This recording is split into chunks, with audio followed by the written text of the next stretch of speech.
بسم الله الرحمن الرحيم. مقعي وحمزة عبد العاشر محمد. أنا قدوميها مدوغة أرض عفمات جامعة بنادر. كما ذا حبنه قبقابي مدش أنا قرح دودا. وحن فريق ودريا بالشدة إني دريالان أرجو. أرج بنادم كوا واحد مهم أو قف كدي ويو أرجي سنقنا قف نافع. مركا waxa fiican arag inuu lagu dadaalo maanta aad iyo aad ayaan ku faraxsanahay inaan ka soo qayb galo bandhigan aadka loo soo diyaariyay ee ahaa World Sight Day ama maalinta aragga adduunka waa wax aad u muhiimsan in laga hadlo aragtida iyo muhiimadda ay leedahay maanta wax badan ayaan ka faa'iiday aad ay ugu mahadsan yihiin dadkii soo diyaariyay soo qaban qaabiyay bandhigan oo ahaa halkudhigiisa Love Your Eyes jeclaaw indhahaaga waxaa u mahadcelinayaa ugu horeyn Allah subhanahu wa ta'ala kaasoo ugu kulmiyay maanta munaasabada weyn oo la hadlayay maalinta aragga adduunka waxaan uga mahadcelinayaa doctorka iyo dhammaan isbitaal Dalmar oo munaasabadan ugu casuumtay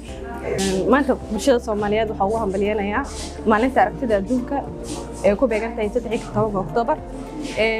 waxa ku bogaanidanahay ummadda Soomaaliyeed qof walba in araggeeda ku dadaasho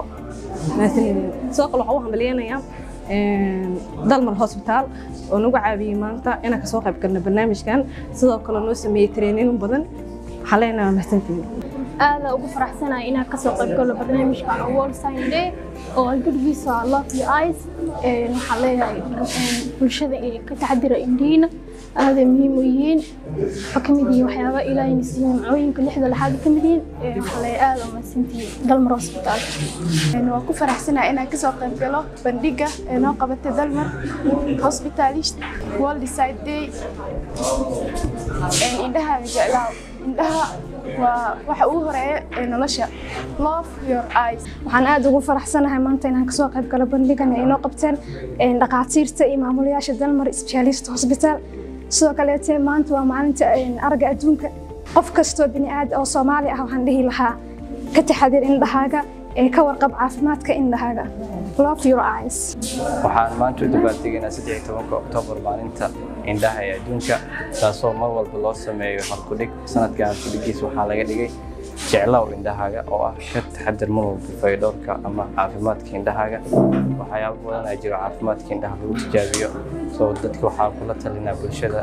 haddii yihiin caruur haddii yihiin dad walba age-kooda kala duwan in ay indhahooda ka taxadiraan